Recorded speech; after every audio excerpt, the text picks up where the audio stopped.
Hi, everyone. I'm Siri Vaith, Executive Director of CFRI, Cystic Fibrosis Research Incorporated, and I am honored to welcome you to this 8th Q&A session with Dr. Rick Moss.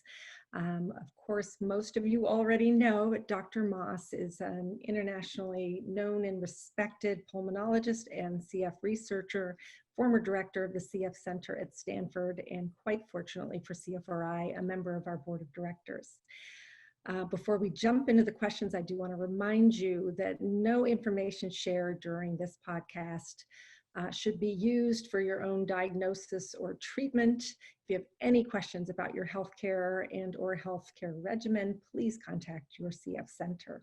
And the last thing, as I always do, is to share the date. Today is May 13th, and of course this has relevance because the situation is changing so quickly, daily with COVID-19, and so the information presented here is current as of May 13th. So with that, we will jump to the questions. Welcome, Dr. Moss. Hello again. So as always, we start with a question about the current update in the US for the number of cases and number of fatalities due to COVID-19. I've noticed that the cases in the United States seem to be plateauing at this point, which is probably a good thing and a reflection of the social distancing and all the other measures that have been implemented to slow the spread of the virus. Nevertheless, we still see increasing growth. It's not that exponential growth. As I say, it's plateauing. So the cases may be leveling off at this point, and the demographics and geography are changing. So we have 1.4 million cases in the United States right now, 84,000 fatalities, current case fatality rate of 6%. That hasn't really changed.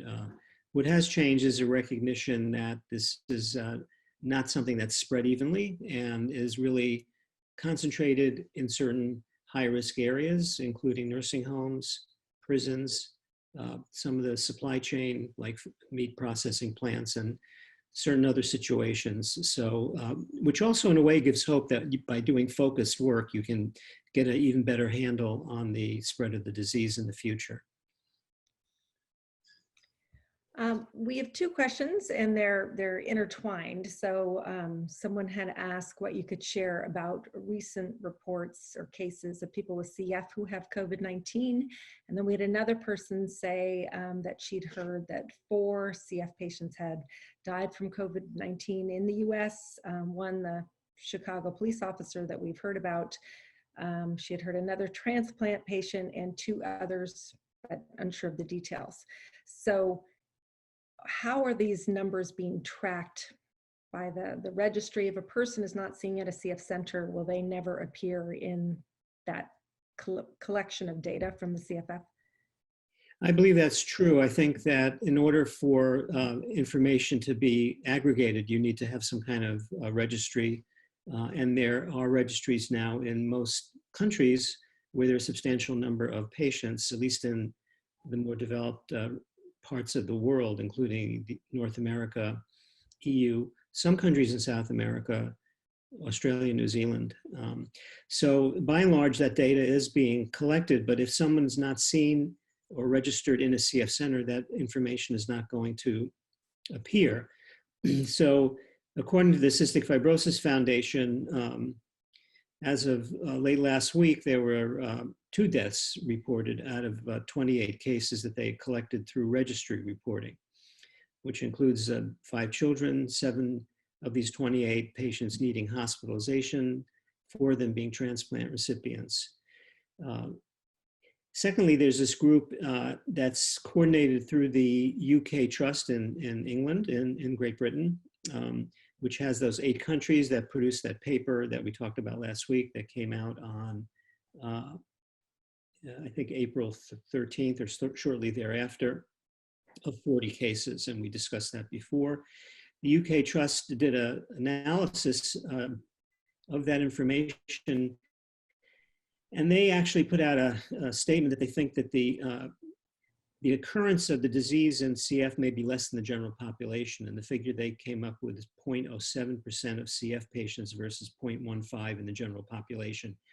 I haven't checked those figures. I just put that out there as an interesting statistic that they have publicized. And then finally, there's the European CF Society, which is a consortium of the European Union countries that have CF centers.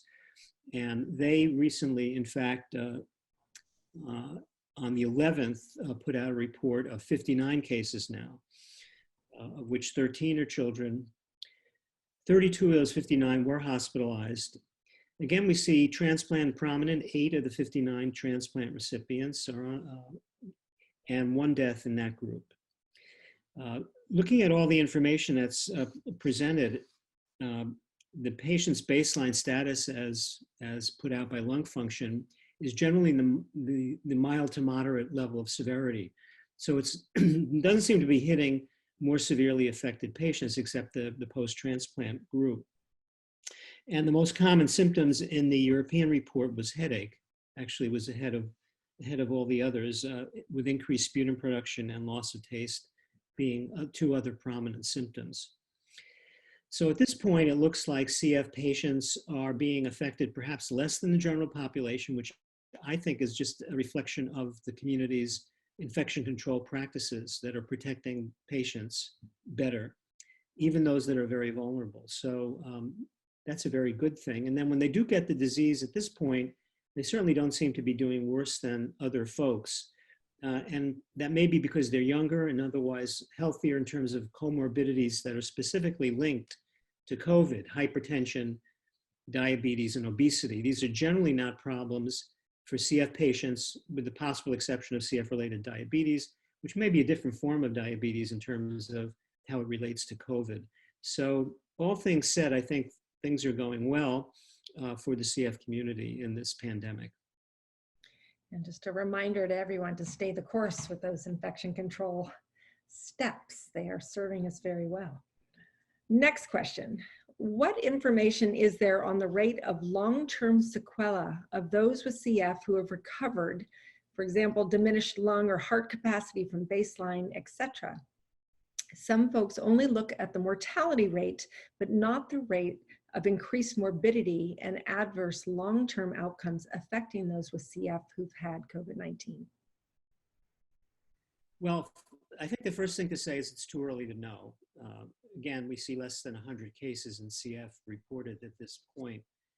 However, I will say that in the general media, we're seeing more and more sort of anecdotes or stories from recovered patients who are reporting lots of problems, both physical and emotional or mental.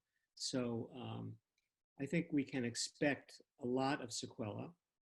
Full recovery is not a given for those people that had more severe illness, especially if they wound up in the ICU and required assisted ventilation. For the vast majority of people who do have the disease, I think it's not going to have any particular long-lasting problems. But for people with pre-existing lung disease, the jury is out on that. And I think we have to just wait and see what follow-up studies show, not just in CF, but in anyone that has some underlying condition that might have been affected. So we have to come back to that one later. The important point, though, is that follow-up is going to be very important, not just for folks with CF who are going to get follow-up anyway by virtue of their CF, but for anyone that's had the disease, especially if they've been hospitalized. And I think there's going to be a lot of lung impairment coming out of this, and I would expect that there's going to be considerable psychological damage also. How are deaths related to COVID-19 counted? What are the considerations in deciding that a death is in fact directly related to COVID-19? That's a very big issue, and we've touched on this before. Cases are identified by testing primarily in most parts of the world. And so The reason one gets a test usually is because you've either developed symptoms or in a high-risk situation like a healthcare worker or been exposed to somebody. So if you're positive, that's considered a case. And then most, as we know, most cases are mild. People, 80% or so, 85% do not need to be hospitalized. They either have very mild symptoms or sometimes no symptoms. In the 20 or 25% that are hospitalized, of course, then you're dealing with a lot of medical problems, including the very severe end. But as we start to do more things like antibody surveys in the population, you see cases that have not been diagnosed by direct testing for the viral particle itself.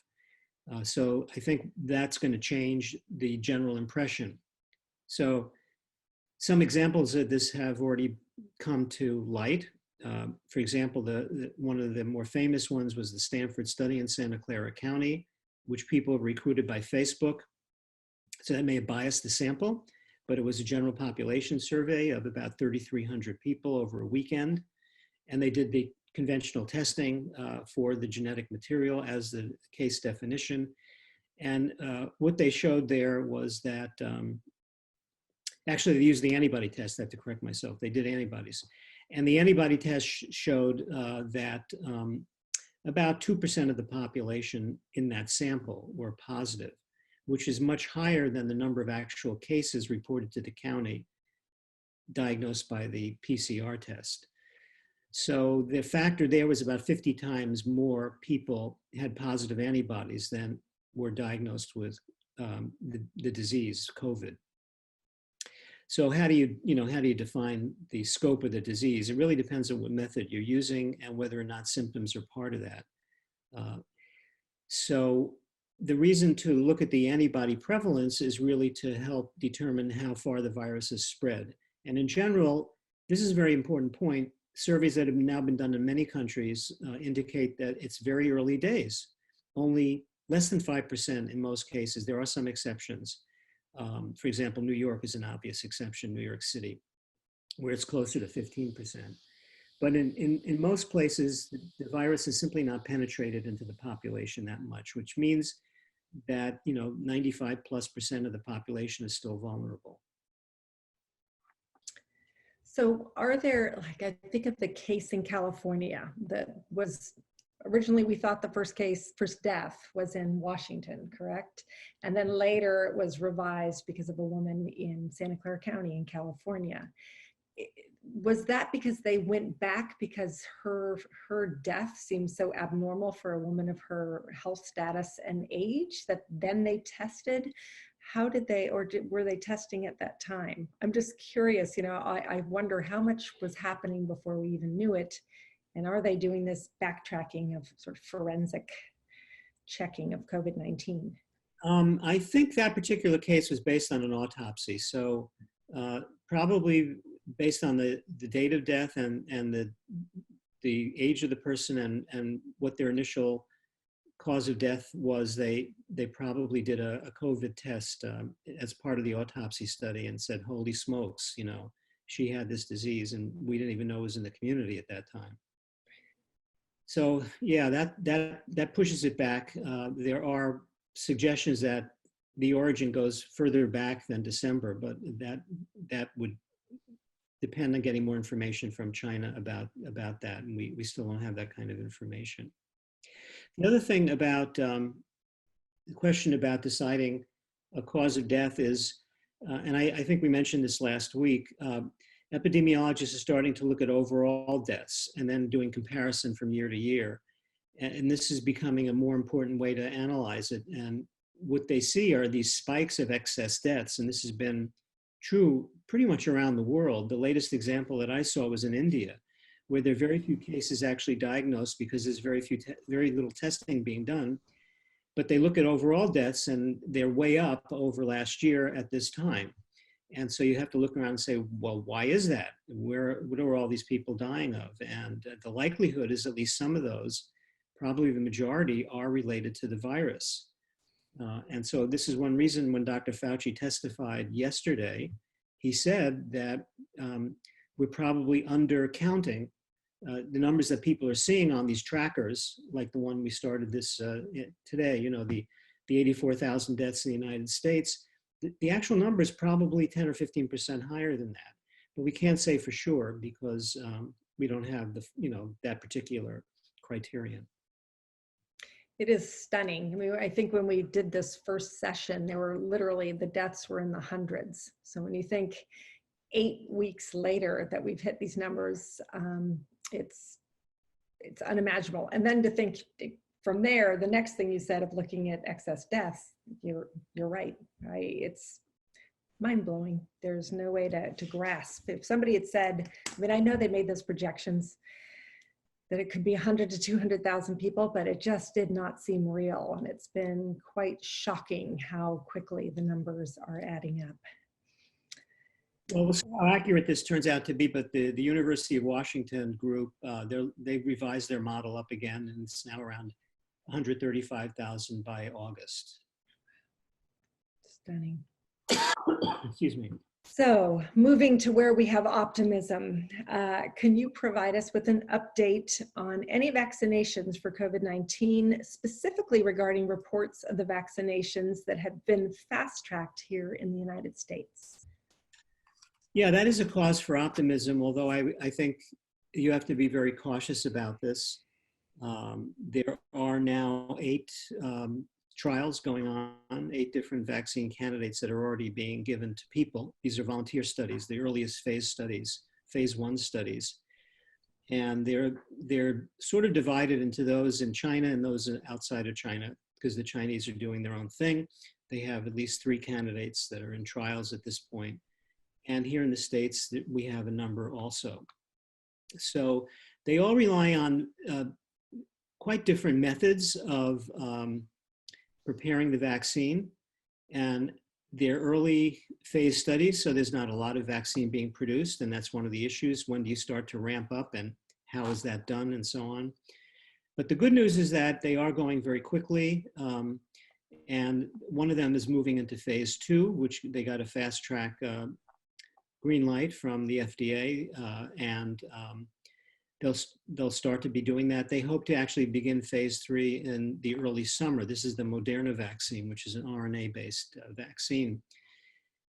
The caveats are many. We have never developed a successful coronavirus vaccine. There's 5 or 6 other coronaviruses out there, including the SARS and MERS viruses, as well as the common cold coronaviruses. So none of those have actually resulted in a licensed vaccine. Doesn't mean it can't be done, it just hasn't been done yet. And there are other diseases where we've never been able to succeed in making a vaccine. HIV is the obvious example. This seems to be a simpler proposition, but we don't know that for sure. And so the vaccine story is going to definitely be the dominant story of this year. How quickly that goes and how good it looks. One of the side issues around that is the idea of, do you authorize a challenge study? Do you actually intentionally challenge people who've gotten the vaccine with the COVID virus? And there's been a very big debate about that on ethical grounds, because it is potentially dangerous to do that. If the vaccine doesn't work, you could die. So those are very dicey situations. But the urgency is such that I think there was a website set up and something like 15,000 people already volunteered to be in challenge studies, which is really quite incredible when you think about it. So whether that'll happen or not, I don't know. It'll be very interesting to see if it does. The problem of not doing that is to actually know if it works, you're going to have to vaccinate a huge number of people and compare them to an equally large number of people that are not vaccinated. Since most people are perfectly fine, you just have to wait and see how many sick people occur in the 2 groups. And that will take either a very long time or a very large number of people to be powered statistically. So it's not a trivial issue. And then you get into the issue of how many vaccines do you go with? And how do you scale up? Who pays for that? Where are they produced? Who gets the first doses? All those things. So it's going to be a pretty wild year in terms of vaccine development. So cautious and long-term optimism. I think that's pretty reasonable to be both cautious, but also basically optimistic that we'll get there. So on the treatment end, we have a question: with the success of plasma transfusions, can we consider this to be a widespread treatment for COVID-19? Yeah, this could turn out to be the quote game changer. We've heard that term with other drugs that are not really game changers, but this really could be because people have been doing this kind of thing for a century to give blood or plasma from people that have recovered from a disease to those that are suffering from it. And you could even think about doing that prophylactically. And how could you do that? You could do that by making monoclonal antibodies and giving an injection, which might last a month or several months. So that's really a possibility. And I think we'll be getting into clinical trials of such things with monoclonal antibodies by this summer. People are already using the plasma now. And this is, again, websites have been set up and many people who have recovered are giving blood. The plasma is separated from that, and then it's infused to people who are sick in hopes of helping them. And there are some early studies that suggest that it is working. So that's very encouraging. And for those of you who did not watch last week, we actually talked about a woman with CF who did recover, who then did donate her plasma, which was used. So our community always steps up. There are caveats there also I want to just mention. We had information from the Stanford lab that they are testing blood for the virus. And one of their recovered patients who came in to donate, to donate the blood for plasma was still positive like a month after recovering. So they simply said to the person, come back later and we'll test you again. So the virus, we do know, can hang around for quite a while. And it's important to test the blood, obviously, to make sure that the virus is no longer present in the person that's recovered, so they can go ahead and make the donation. And is the problem there, I mean, there's the obvious thing that a person's testing positive and is in a medical center and the concerns around cross-infection, but in terms of the actual plasma, is the issue more that you shouldn't do anything that maybe hinder that person's recovery, or is it dangerous to the person who would receive the plasma? Well, I think the concern would be you don't want to donate if you're still positive, if there's still evidence that the virus is circulating. Whether or not that virus is capable of infection is unclear. But to be safe, you want to make sure that that's not part of the issue. So you're testing for both the presence of the viral particles, the viral genetic material, and also for the person having antibodies to sort of validate that they actually have made the response you're looking for. And this isn't on my list, but I'm curious, how long does it take for antibodies to appear when you've had something like this? Within a few days, you get what's called an IgM response, and that tends to go away after a month or so, and that's known as an early antibody response. And then a little bit later, usually the second to third week, you'll have what's called IgG antibody response. That's the more long-lived response that will last for at least a month, and we hope for many months, but that still has to be looked at. So the titer or the level of the antibody follows those timelines.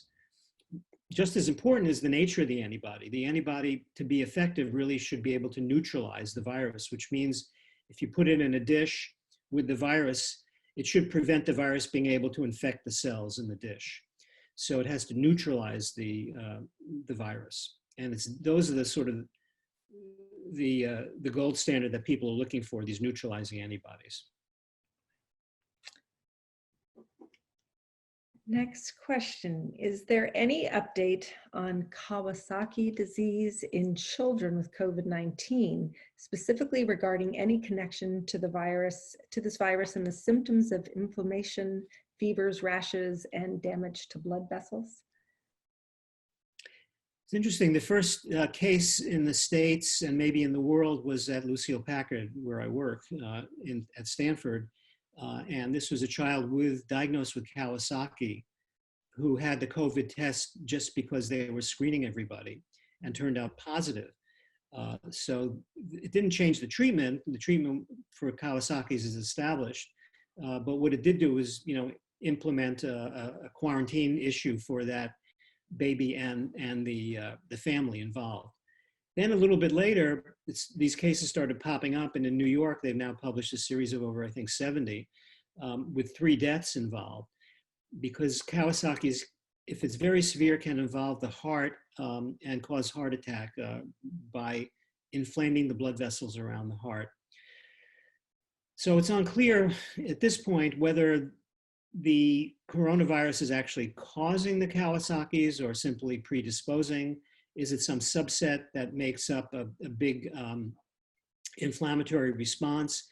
Now, it's still very, very early in terms of understanding what's going on there, but this does seem to be a new aspect of COVID, that it can cause a Kawasaki, or at least be associated with a Kawasaki's-like situation, which tends to occur a bit later in the course. So it's probably how the body is reacting to the virus in a somewhat abnormal way, kind of like the cytokine storm issue in the adults with severe lung disease. It may have some similarities to that.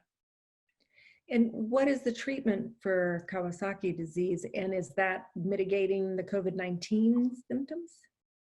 I think it's too early to know about that, but there is well-established treatment. If the heart's involved, then you give immunoglobulin, which is kind of like the plasma we're talking about in terms of giving an antibody that may suppress some of the inflammation. Globally, it's been reported that women are less likely to experience severe symptoms or die from this virus. Researchers in Los Angeles have begun giving male patients progesterone to see if this helps them recover. Is there any information yet to support this theory? Well, it grows out of the observation that men don't do as well, which is true in a lot of diseases, but especially seems to be especially true in with COVID. Not so much in kids, where the gender difference is not really seen much, but in the older population, that's the vast bulk of the sick people, many more men, and they do far worse. And it's not clear if that's related to these sex hormones like estrogen and progesterone, or whether it is a more distant relationship due to things like smoking, obesity, diabetes, which also have gender differences. So that's a little bit unclear, but it hasn't stopped the hypothesis that there may be some influence of these sex steroids, these sex hormones, on how severe the disease turns out. So at Cedars-Sinai, they are doing a study of progesterone in 40 people. And there's another study being done in Stony Brook in New York using estrogen. That's another one, another sex steroid that are both higher in women than men. So it's too early to say whether this will have any effect, but it's being looked at. The U.S. ended up with a shortage of medical supplies, such as swabs needed for coronavirus testing. How far of a setback is this? Will it affect the timeline in producing testing kits? The shortage of kits, I don't think there's a shortage of kits per se at this point. There are many different kits available. We talked last week about the fact that the FDA had kind of, and somebody called it the Wild West, they had authorized basically anybody to put out a kit. The real problem is that a lot of these kits need reagents and the supplies. So there's a supply chain involved in the whole process. So if you're talking about the PCR test, one thing is the PCR equipment and reagents in the laboratory. Another is the supplies that you need when you're actually doing the test in the patient, the swabs, the viral transport media, those kinds of things. And similarly for the antibody tests, these kits rely on reagents also. So one example that I heard this week was that the Stanford lab doing the antibody test has been held up by, no, I think this was the PCR test, was held up by a reagent problem where one of the reagents was redirected by the government. They had already, put the order in to get our lab to get the tests, wound up going to the Defense Department by order of the federal government. So what we have is a situation of a lot of competition. between different states, different laboratories for the supply chain. And that's where the issue is. Which then is a good segue to the next question. The Chinese city of Wuhan says it is planning to test all 11 million residents in the coming days after 6 new COVID-19 cases surfaced. So why are such extreme measures being taken when you think of that large volume of numbers and 6 cases? And really, how are they able to produce 11 million tests so quickly? Well, they have a command economy. Basically, the government, the party, directs industry, and I'm sure that they have a big supply now because they're now into the 4th or 5th month of this, and they realize that they need a stockpile. So, and they also were aware of the fact after the lockdown in Wuhan that they were likely to face new outbreaks. That's the nature of this problem. The virus doesn't go away; it's just lurking there in the background. And I believe these cases have been coming in from the outside. I've read about people returning from Russia, for example, that have brought the virus back into China. So as soon as they detect it, they do the lockdown and they do the testing because they want to prevent resurgence. So they're doing it one way. We are doing it another way. We'll see how things work out in each of the 2 countries. Well, Obviously, we have something that we call, the Constitution and our rights, and that's what a lot of brouhaha is about. People's feeling their rights are being infringed upon in many ways by the public health measures. That's not a question in China. It's a command economy and a closed society, that basically an authoritarian government that tells the localities what to do, and they do it. yes, I think controlling this will always be an issue with American culture, with the requirements to shelter in place and what we're seeing all around the country in different pockets with people wanting to start getting back to normal. So moving on to something related to that, after Dr. Fauci's testimony before Congress this week, which states have met the federal government's guidelines for reopening? What exactly is the criteria for meeting these guidelines? And do you agree that these guidelines are safe enough for these areas to engage in reopening strategies? So it's not strictly a scientific question.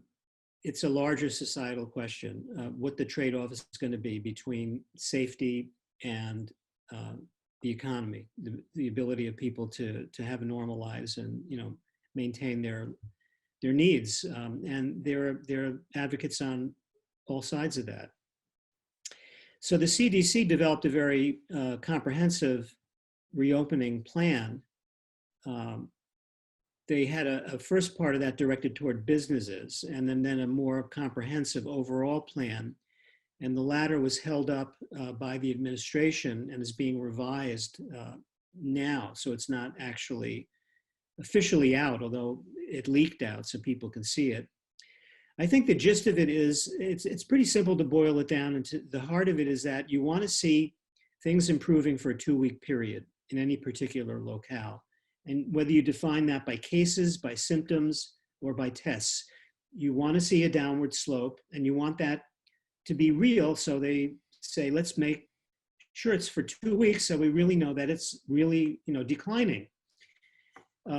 Beyond that, you want to have a system in place if there's a new outbreak to get on top of it right away. So you have to have a contact tracing and quarantine measure system set up.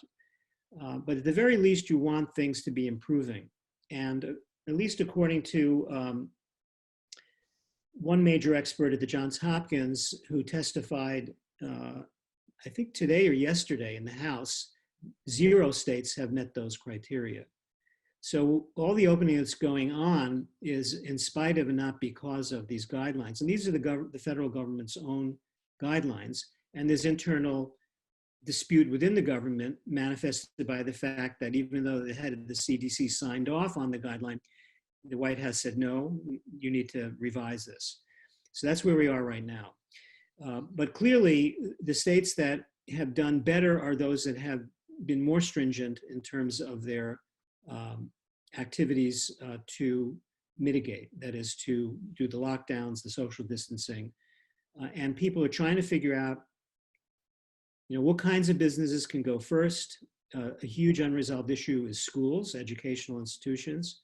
Are we going to let them open now? The California State University system has actually said we're not going to open in the fall, taking a more conservative view that things are probably going to be not so great, and they don't want to, add that to the list of problems. Creates other problems. How do we continue our educational process? And, what happens to those families with their kids at home? So all these things are really difficult issues, and there's no good solutions, just good compromises, I think. Well said. Des Moines, Iowa, and Nashville, Tennessee were both reported by FEMA to have a 70% surge in infection rates in early May. What is the current situation for these areas, and how can this be prevented elsewhere? Can these areas be considered isolated instances due to localized circumstances, or is this expected to be the norm as we attempt to reopen states across the nation? Well, I think it's a very heterogeneous situation. Different places have different problems. So one example, in the Midwest, you have the agricultural sector and the issues in food processing plants where workers become infected. They have to shut the plant down. Ultimately, President Trump uses the Defense Procurement Act to mandate that these places open up. But if the workers refuse to go, then you're kind of left with a stalemate. So people have to feel safe going back to work. That's one thing. The places like the two that you mentioned are in areas where the measures were less stringent, either imposed late or less comprehensively, and reopening has gone ahead. So in general, those are areas where we're going to see more of an issue. But it's not just that. You have to also consider where are the places where there are more nursing homes. About a third of all the cases in the country that are of the fatalities have been nursing home residents and staff. Healthcare facilities, another big sector that's involved. So it's conceivable to focus on the very vulnerable places and institutions and sort of try and be more stringent about that. So now there are plans to try and test every nursing home resident and worker to try and get a handle on the nursing home situation. We've already done that pretty much for the healthcare workers. So most hospitals are reopening, most clinics are reopening with testing in place for their employees and screening of people by telehealth or other measures for visits. So elective procedures are starting up again. So it's a real combination of different things. I would also throw in demographics, places that have more vulnerable populations, African Americans, Latinos, people that have, where known disparities are contributing to the risks, again, become areas of potential hotspots. And then super spreader situations where you have one single party where an infected person goes and there's 200 people and then they diffuse out, and a couple of days later you have tens of thousands of cases. So these are all real aspects of this, and it's a very patchwork quilt. But in general, this is why the public health folks are emphasizing, continuing these measures and being very careful, showing that things are improving before you loosen up, and then loosening up in a very staged, careful way. And many states are doing that. So hopefully we'll be able to get to a situation where the disease is not completely controlled, but it doesn't explode to the point where, again, the healthcare system capacity is overloaded. The best we can do is to really keep it at a rate where proper care can be given. And so that's really the short-term goal here. And then the long-term goal, hopefully along the way, we will discover effective treatments, whether it's the plasma, the antibodies, antiviral drugs, many things being looked at. and hopefully the vaccine further down the road. In California, our children's orthodontist and allergy departments are opening up again and wanting to make appointments to resume treatment. They've assured us it's safe, but we also have a child with CF and all children live in the same house. Should we allow our other children without CF to attend these appointments? I think if the appropriate measures have been put in place by the clinic or the office, it's probably safe to do that. So that, I think, would involve some discussion before that visit with the staff there. Has testing been done? How often is it done? What are the other measures that are in place to protect both the staff and the visitors? And of course, you have to also make sure that people who visit are also being checked, screened for symptoms, as well as exposure history. So it's a fairly complicated list to go through, but if those things are done, it should be safe. And it's so complicated, and the whole thing with the very visual thing of taking people's temperatures when they walk in, when it's like one symptom out of now a huge bucket list of symptoms. It's so challenging to know. I mean, it seems in the CF world, we're always saying you are whatever your last culture said, but it doesn't mean that you don't have many more things brewing in your lungs. You just don't know because we're not tested. I mean, you only know. So it's so hard to know if people are tested. When you say how often are they tested? I mean, well, not only that, it's also think about the turnaround. You want it, if the test takes a week to come back, it's essentially useless. Mm-hmm. What you want is a turnaround that's at least no more than 2 days, hopefully less than 1 day, because you really want that information right away to know that you have the stamp of approval to go ahead and do that at that point, right? Mm-hmm. The availability of the test, the turnaround of the test, the reliability of the test. We talked before about how many of these tests are suboptimal, and there are some very good ones, and those have to be disseminated. So the whole idea of getting all that in place is to make people really feel confident that they're going to be safe by doing these things, whether it's going to the doctor for the orthodontist visit or going to a restaurant or, getting on a plane. So all these things require a lot of effort on a lot of different levels. Yeah. Last question on the list. With schools struggling to reopen this fall, should we in the CF community plan on physically attending reopened schools, or should we prepare for online learning? Well, this is a crystal ball question, and my gut tells me that we should think about being conservative about this and plan for online learning in the fall. Because I think in most situations, we don't know what the fall is going to be like. Most of the experts, the public health epidemiologists, are cautioning about the fall. And now we're really talking about from October on, so shortly after the start of the school year. The flu season will hit. We're not sure about how the flu vaccine campaign this year is going to turn out, right?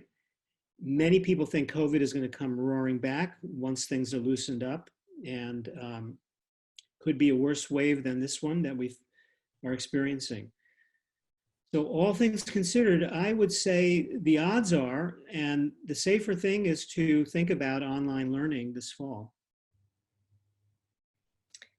Thank you. And I do want to thank everybody who submitted questions this week. And Dr. Moss, incredible.